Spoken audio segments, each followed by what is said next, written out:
नमस्कार, स्वागत है आपका बड़ी खबर में और मैं हूं आपके साथ शावनी पटनायक। इस बुलेटिन में हम बात करेंगे दिन भर के 4 बड़ी खबरों की, जिनका सरोकार सीधे आपसे है।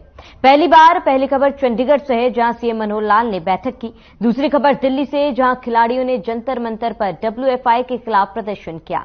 तीसरी खबर गुरुग्राम से है, जहां पुलिस ने हथियार सप्लाई करने वाले गैंग का पर्दाफाश किया है। और अब बात करते हैं चौथी खबर की, जहां सीएम फ्लाइंग ने रेवाड़ी और नूह में छापेमारी की है।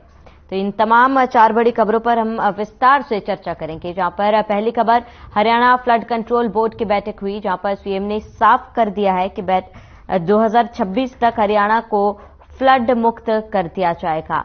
दूसरी खबर जंतर मंतर पर WFI के खिलाफ प्रदर्शन खिलाड़ियों द्वारा किया जा रहा है, जहां पर WFI के अध्यक्ष के खिलाफ खिलाड़ियों ने गंभीर आरोप लगाए हैं और इसके साथ ही खेल मंत्रालय से अपनी अपनी मांगे जो है सामने रखी है। फिलहाल खेल मंत्रालय के साथ खिलाड़ियों की बैठक जारी है, इस पर भी विस्तार से चर्चा करेंगे। तीसरी खबर, जहां पर कबाड़ी बनकर घूम रहे माफियों का भंडाफोड़ किया गया है और ऐसे में पुलिस ने इस गिरोह को जो है पकड़ा है और इनके खिलाफ फिलहाल कार्रवाई कर रही है।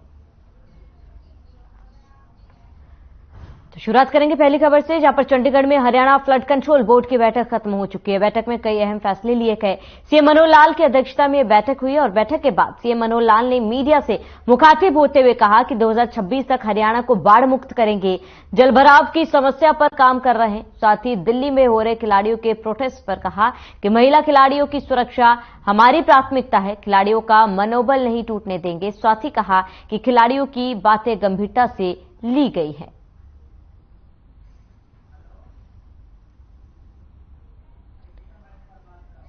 तो बैठक के बाद सीएम मनोहर लाल का बयान सामने। आपको बता दें, फ्लड कंट्रोल को लेकर बैठक हुई थी। सीएम की अध्यक्षता में यह बैठक हुई, तमाम अधिकारी जुड़े, जहां पर हरियाणा में फ्लड कंट्रोल को लेकर चर्चा की गई। और बैठक के बाद सीएम ने कहा कि 2026 तक हरियाणा को बाढ़ मुक्त कर दिया जाएगा और इसको लेकर तमाम अहम कदम उठाए जा रहे हैं, प्रयास किया जा रहा है। और ऐसे में ये देखना बेहद ही ज्यादा महत्वपूर्ण होगा कि 2026 तक ये जो चुनाव बैठक ली गई है हरियाणा को फ्लड मुक्त लेकर, ऐसे में क्या कुछ कदम सरकार द्वारा उठाए जाते हैं। और इसके साथ ही आपको ये भी बता दें कि WFI के खिलाफ दिल्ली में प्रदर्शन जारी है, उसको लेकर भी सीएम का बयान सामने आया, जहां पर सीएम ने कहा है कि खिलाड़ियों की बातें गंभीरता से ली जा रही है।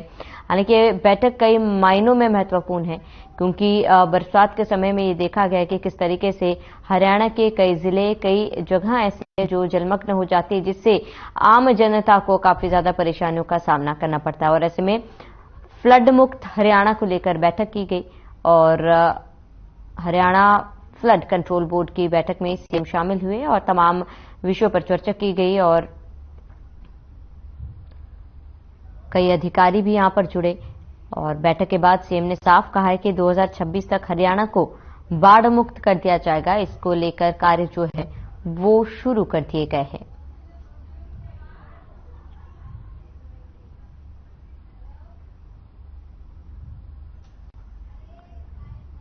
तो हरियाणा फ्लड कंट्रोल बोर्ड की बैठक, और ऐसे में बैठक के बाद सीएम मनोहर लाल का भी बयान सामने आया, जहां 2026 तक हरियाणा को बाढ़ मुक्त करने की बात सीएम ने कही।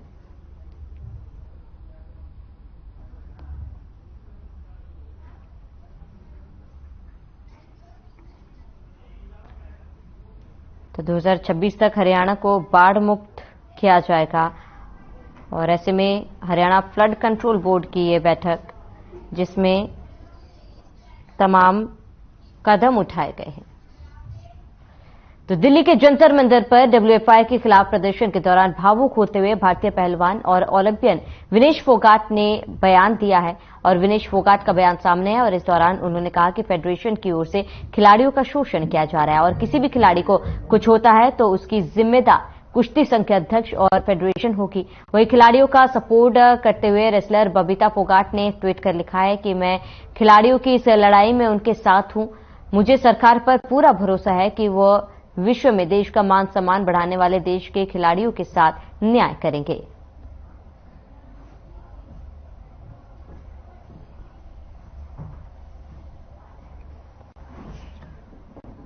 तो WFI के खिलाफ खिलाड़ियों का प्रदर्शन, जहां पर आज लगातार फेडरेशन ने मेरे को कितना मेंटल टॉर्चर किया था, मैं किसको बताऊं। जब मैंने वो आर्टिकल लिखा था, काफी लोगों ने बोला कि ये एक कवर अप करने के लिए, कवर अप नहीं था वो एक रियल स्टोरी थी एक एथलीट की, और हर एक एथलीट को पता है कि हम किस दौर से गुजर रहे हैं।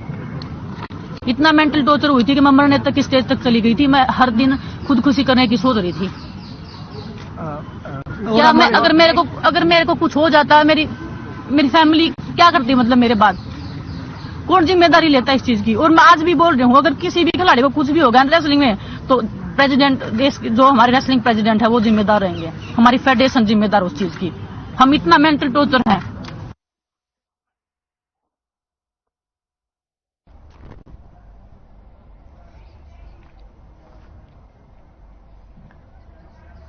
तो जंतर मंतर पर WFI के खिलाफ प्रदर्शन लगातार जारी है और इस प्रदर्शन को तमाम दिग्गज खिलाड़ियों का समर्थन मिलते हुए दिख रहा है। जहां पर ये ट्वीट जो तमाम खिलाड़ियों की तरफ से की गई वो आपको दिखा रहे हैं। तो खिलाड़ियों का कहना है कि WFI के अध्यक्ष ने यौन उत्पीड़न किया। इसके साथ ही तमाम फेडरेशन की तरफ से खिलाड़ियों को लगातार परेशान भी किया जाता है, उनका मनोबल कमजोर करने की भी कोशिश की जाती है।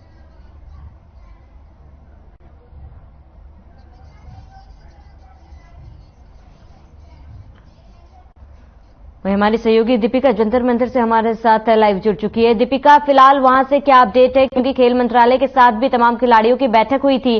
फिलहाल वहां पर कैसी तस्वीरें देखने को मिल रही है? भी 3 पहलवान खिलाड़ी गए थे खेल मंत्रालय में, वहां पर अनुराग ठाकुर के साथ उनकी बैठक हुई है। और बैठक के बाद आपको बता दूं कि बजरंग पुनिया यहाँ पर आ गए हैं और 4 बजे प्रेस कॉन्फ्रेंस होनी थी जिसमें वो मीडिया को सारी बातें बताने वाले थे, लेकिन अभी ये प्रेस कॉन्फ्रेंस नहीं हो पाई है। और मेरे पीछे आप देख सकते हैं कि नारे लगाए जा रहे हैं, लगातार यहाँ पर प्रदर्शन हो रहा है। और फिलहाल जो अभी की यहाँ की स्थिति मैं आपको बता दूं कि जो टीम गई थी वो वापस तो आ चुकी है, लेकिन अभी कोई अपडेट नहीं मिल पा रहा है कि मीटिंग में क्या कुछ निकलकर सामने आया है। थोड़ी देर में प्रेस कॉन्फ्रेंस होगी, उसके बाद ही स्थिति साफ होगी। बिल्कुल दीपिका, प्रेस कॉन्फ्रेंस में स्थिति साफ हो जाएगी, लेकिन कहा जा रहा है कि जो मंत्रालय के साथ बैठक हुई थी उससे खिलाड़ी जो है वो फिलहाल संतुष्ट है। और इसके साथ ही जो अध्यक्ष के खिलाफ आरोप लगाए गए हैं, अध्यक्ष से भी इस्तीफा जो है वो जल्दी अध्यक्ष पेश कर सकते हैं। बिल्कुल शमी, अभी जैसे कि बताया खिलाड़ी वापस आ चुके हैं और संतुष्टि भी जाहिर की जा रही है, क्योंकि सरकार ने बीते दिन जैसे 72 घंटे के अंदर रिपोर्ट भी अपना जवाब पेश करने की बात कही थी और इसी के साथ इस्तीफे की लगातार मांग की जा रही है। तो अब ये देखने वाली बात होगी कि इस मीटिंग में क्या कुछ हुआ है और आगे क्या कुछ निकल कर आने वाला है। क्या इस्तीफे की जो मांग हो रही है, अगर इस्तीफा दिया जाता है तो कब तक इस्तीफा दिया जाएगा, अभी ये स्थिति साफ नहीं हुई है, लेकिन कुछ ही देर में जैसे प्रेस कॉन्फ्रेंस होती है तो ये सारी बातें साफ हो जाएंगी। बिल्कुल दीपिका, जो खेल मंत्रालय के साथ खिलाड़ियों का जनप्रतिनिधि जो मिलने गया था, कौन कौन उस जनप्रतिनिधि मंडल में शामिल थे? देखिए, जो अभी खबर सामने आई इसमें बजरंग पुनिया, विनेश फोगाट और बबीता फोगाट इसमें शामिल थी, जो कि मिलने गई थी खेल मंत्री से और ये मुलाकात हुई है जिसके बाद वो वापस यहाँ आए हैं। बिल्कुल दीपिका, क्योंकि तमाम जानकारी जो मिल रही है उसके हिसाब से क्या फिलहाल धरना प्रदर्शन पर कोई रोक लगाई जाएगी? क्योंकि जिस तरीके से कहा यह जा रहा है कि संतुष्ट है खेल मंत्रालय के साथ जो बैठक हुई थी, उसके बाद प्रदर्शन को लेकर क्या जानकारी, खिलाड़ियों का वहां पर क्या कुछ कहना है? देखिए, प्रदर्शन तो अभी जारी है और लगातार मैं जैसे कि आपको बता रही हूँ कि नारेबाजी की जा रही है। यहाँ प्रमुखता से जो मांग की जा रही है वो यही की जा रही है कि जो अध्यक्ष है उनका इस्तीफा दिया जाए। जो कहीं से तो ये मांगे भी आ रही हैं कि WFI को ही खत्म किया जाए। तो अभी प्रदर्शन खत्म होने की स्थिति में नहीं लग रहा है, लेकिन जैसे कि मैंने आपको बताया कि अब जो स्थिति है वो साफ होगी। प्रेस कॉन्फ्रेंस के बाद ही पता चलेगा कि क्या जो ये मीटिंग हुई है उससे खिलाड़ी संतुष्ट है। अगर संतुष्ट है तो इस धरना प्रदर्शन को कब तक खत्म किया जाएगा और आगे क्या कुछ होगा। जी दीपिका, प्रदर्शन प्रेस कॉन्फ्रेंस की बात कह रही थी आप, 4 बजे का समय रखा गया था, लेकिन फिलहाल अब प्रेस कॉन्फ्रेंस कब होगी? हाँ बिल्कुल, 4 बजे प्रेस कॉन्फ्रेंस होनी थी, क्योंकि देखिए 3:30 बजे ही बजरंग पुनिया और उनके साथ जो खिलाड़ी गए थे वो यहाँ वापस आए हैं, और उसके बाद 4 बजे का समय दिया गया था। लेकिन सुरक्षा व्यवस्था के लिहाज से, क्योंकि यहाँ पर काफी ज्यादा अभी मीडिया कर्मी भी मौजूद हैं, तो सारी सुरक्षा व्यवस्था बनाई जा रही है। उसके बाद ही प्रेस कॉन्फ्रेंस की जाएगी, तो अंदाजा लगाया जा सकता है कि 1 से 1.5 घंटे के अंदर प्रेस कॉन्फ्रेंस हो जाएगी और उसमें सारी चीजें हमारे सामने होंगी। बिल्कुल दीपिका, अगर संभव हो तो जरा पीछे की तस्वीरें दिखाएं, वहां पर फिलहाल तस्वीरें कैसी हैं? मैं अपने कैमरामैन से कहना चाहूंगी कि देखिए, आप तस्वीरें हम आपको दिखाते हैं, जहां पर आप देख सकते हैं कि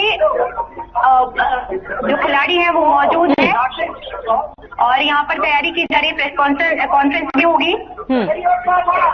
और आप सुन सकते हैं किस तरह से नारेबाजी हो रही है, लगातार नारे कर रहे हैं जो अलग अलग खिलाड़ी आए हैं। मैं आपको बता दूं कि न सिर्फ पहलवानी से जुड़े हुए, बल्कि यहाँ पर खेल जगत से जुड़े हुए कुश्ती के पहलवान और साथ ही साथ कबड्डी के खिलाड़ी, तमाम तरह के खिलाड़ी भी यहाँ पे मौजूद हैं, जो पहलवान साथियों का इस पूरी प्रदर्शन में साथ देने के लिए मौजूद हैं। और खास बात श्रावणी, मैं आपको बता दूं कि इस प्रदर्शन में देखिए पहलवान तो शामिल ही हैं, बड़े बड़े जो अंतर्राष्ट्रीय पदक लेकर आए हैं, लेकिन इसके साथ छोटे बच्चे भी जो 12 साल के और 15 साल के जो बच्चे हैं, जो पहलवानी में अभी कदम रख रहे हैं, वो भी यहाँ पर मौजूद हैं।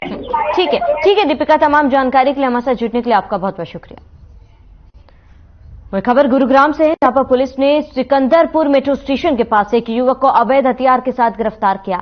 बताया जा रहा है कि आरोपी कई दिनों से देसी कट्टे बेचने की फिराक में था। आपको बताते हैं कि आरोपी दिन के समय कबाड़ी बनकर शहर में घूमता था और इस दौरान वह हथियारों का भी सौदा करता था। पुलिस ने आरोपी के कब्जे से अवैध रूप से रखे 5 देसी कट्टे बरामद किए। बता दें कि आरोपी जहरुद्दीन पिछले काफी समय से कबाड़ी का काम करता था और इसी दौरान उसकी किसी युवक से मुलाकात हुई और उसने अवैध हथियार बेचने का प्लान तैयार किया। पुलिस आरोपी से पूछताछ कर इसके अन्य साथियों को भी गिरफ्तार करने के लिए कई जगहों पर तपेश दे रही है। तो गैंग का पुलिस ने भंडाफोड़ किया है और आरोपी से करीब 5 देसी कट्टा भी बरामद किया। गैंग का पुलिस ने भंडाफोड़ कर 5 देसी कट्टे बरामद किए हैं और आगे की कार्रवाई जो है वो की जा रही है। एक व्यक्ति इंफॉर्मेशन के आधार पर एक व्यक्ति को सेक्टर 30 पार्क से उसको काबू करके और उससे एक अवैध हथियार बरामद किया गया, जिसकी पहचान मोहम्मद अजहरुद्दीन के रूप में हुई। और इससे जब आगे पूछताछ की गई तो इसने बताया कि मैं खोरी का रहने वाला हूँ पीछे से, और यहाँ कबाड़ी की दुकान में पार्टनर हूँ, उसके साथ रहता हूँ, और खोरी में मैंने 4 वेपन और वहाँ पे छिपा रखे हैं। तो वहाँ जाके इसकी निशानदेही के मुताबिक वहाँ पे जाके तलाशी ली गई तो 4 वेपन वहाँ और मिले।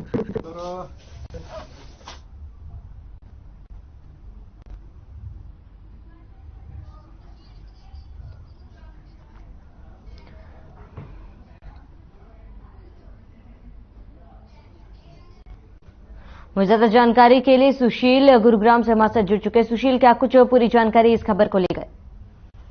देखिए, पुलिस ने एक शख्स को गिरफ्तार किया है, मोहम्मद जहरुद्दीन नाम है, और एक बताया जा रहा है कि इसके पास से करीब 5 हथियार बरामद हुए हैं। पुलिस ने आज इसको लेकर बकायदा एक प्रेस कॉन्फ्रेंस भी किया था और ये यहाँ पे आकर हथियारों का सप्लाई करता था। अमूमन एक कबाड़ी का काम दिन में करता था, कबाड़ी के साथ घूमता था और उन इलाकों में पहुंचकर उसी के आधार पर हथियारों का, अवैध हथियारों का धंधा करता था। इस आधार पर पुलिस ने छापेमारी की और एक हथियार समेत यहाँ से गिरफ्तार हुआ। उसके बाद 4 और हथियार जहाँ घर पे जहाँ रहता है वहाँ छिपा रखा था, वहां से बरामद किया है। तो निश्चित तौर पर 5 बरामद किए गए हैं और अब ये हथियार लाता कहाँ से है और कौन कौन से लोग इस पूरे मसले में शामिल हैं, इस धंधे में शामिल हैं, उन सबकी गिरफ्तारी को लेकर पुलिस आगे की प्लानिंग कर रही है।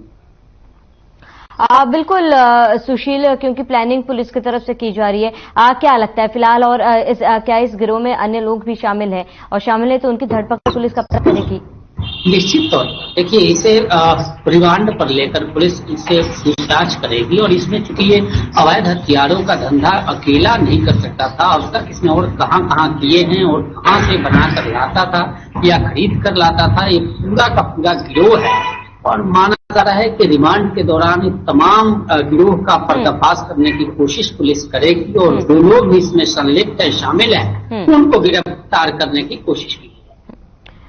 ठीक है सुशील, तमाम जानकारी के लिए हमारे साथ जुड़ने के लिए आपका बहुत बहुत शुक्रिया।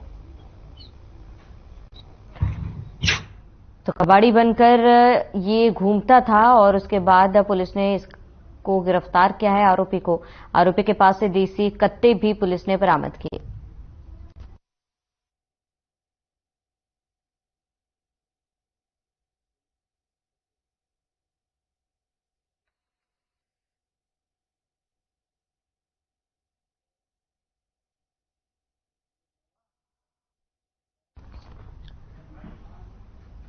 तो आगे बढ़ेंगे। सीएम फ्लाइंग टीम इन दिनों काफी एक्शन में नजर आ रही है। आपको बता दें कि टीम ने रतिया और नूह में ताबड़तोड़ कार्रवाई की। बता दें कि एडीजीपी ने निर्देश पर नगरपालिका में छापा मारा और इस दौरान सीएम फ्लाइंग की टीम ने हाजिरी रजिस्टर चेक किया, साथ ही एनओसी और अन्य दस्तावेज खंगालने भी शुरू कर दिए। छापे के दौरान 3 कर्मचारी नदारत मिले तो वहीं कुछ कर्मचारी समय से लेट पहुंचे थे। तो सीएम फ्लाइंग टीम ने छापेमार कार्रवाई की और रतिया नगरपालिका में छापा मारकर कर्मचारी इस दौरान नदारत मिले।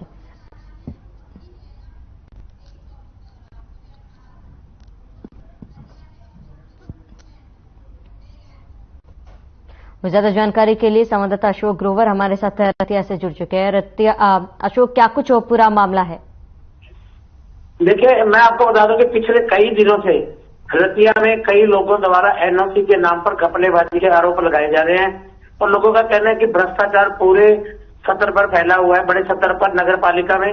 हालांकि लोगों ने इसकी शिकायत है जो मुख्यमंत्री चीफ सेक्रेटरी को भी की है और यहाँ तक प्रेस कॉन्फ्रेंस के दौरान लोगों ने कहा था कि उनके पास पुख्ता सबूत है। शिकायतें मिलने के बाद आज सीएम फ्लाइंग की टीम सुबह आज नगर पालिका में दस्तक दी, जिसको लेकर पूरी नगर पालिका में हड़कंप मच गया। हालांकि सीएम फ्लाइंग की टीम ने पूरा जो मामला था सीक्रेट रखा। डीएसपी ने यही जानकारी दी है कि आज छापा मारा है और इसमें कई गैर हाजिर पाए गए हैं कर्मचारी। इसके अलावा उन्होंने कहा भी कुछ इशू जो एनओसी के मामले को लेकर है उसके भी दस्तावेज ले रहे हैं। जी अशोक, क्योंकि छापेमार कार्रवाई की गई है और ऐसे में इस छापेमारी में क्या कुछ महत्वपूर्ण बातें जो है वो निकलकर सामने आई, क्योंकि जिस तरीके से नगरपालिका की तरफ से लगातार लापरवाही की शिकायतें मिल रही थी, ऐसे में जब आज छापेमार कार्रवाई की गई तो क्या कुछ महत्वपूर्ण बातें निकलकर सामने आई है?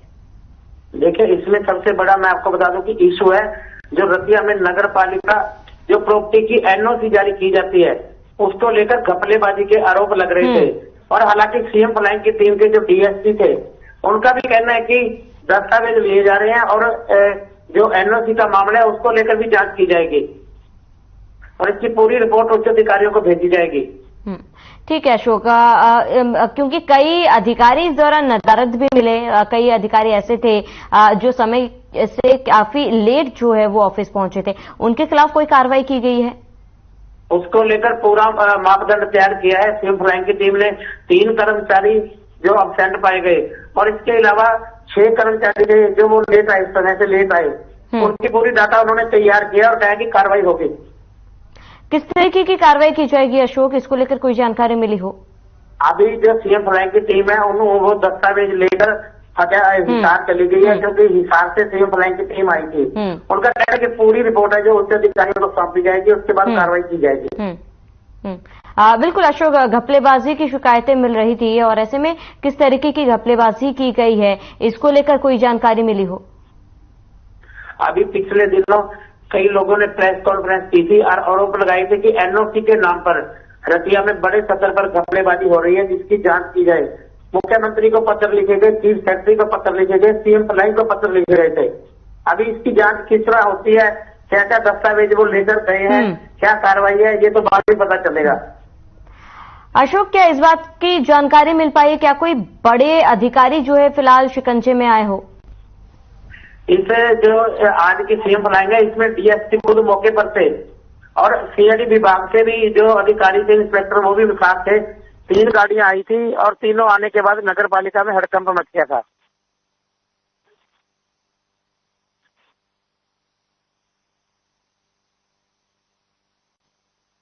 हेलो।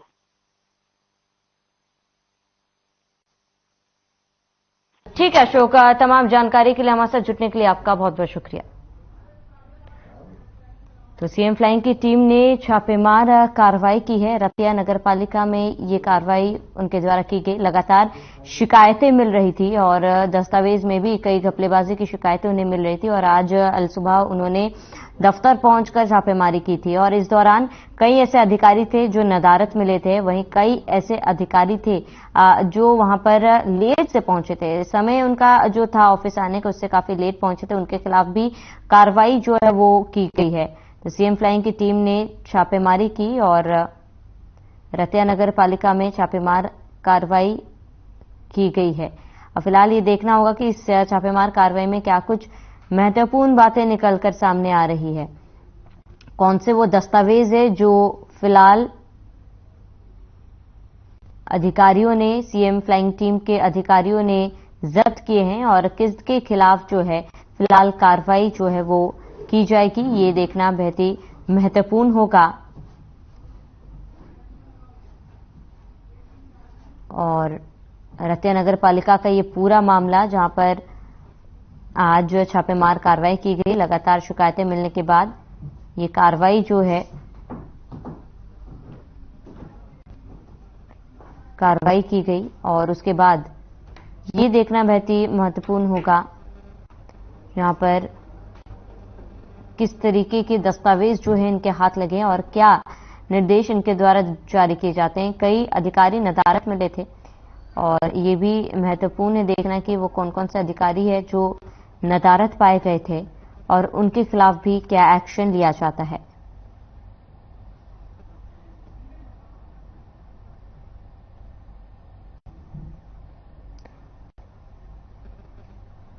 तो 3 कर्मचारी नदारत मिले और उनके खिलाफ भी कार्रवाई जो है वो अब की जाएगी। तमाम दस्तावेज लिए गए हैं, दस्तावेजों की जांच की जाएगी। साथ ही जो कर्मचारी नदारत मिले उनके खिलाफ भी उन्हें भी कारण बताओ नोटिस तो जारी कर दिया गया, लेकिन फिलहाल क्या कुछ महत्वपूर्ण बातें सामने आ रही है, उनके खिलाफ क्या कदम उठाए जाते हैं, ये देखना भी बहुत ही महत्वपूर्ण होगा। तो फिलहाल सीएम फ्लाइंग की टीम ने नगर पालिका रतिया नगर पालिका में छापेमार कार्रवाई की थी और कार्रवाई के दौरान पूरे दफ्तर में हड़कंप मच गया और सीएम फ्लाइंग की टीम ने छापेमार कार्रवाई की और 3 कर्मचारी इस दौरान नदारत पाए गए थे।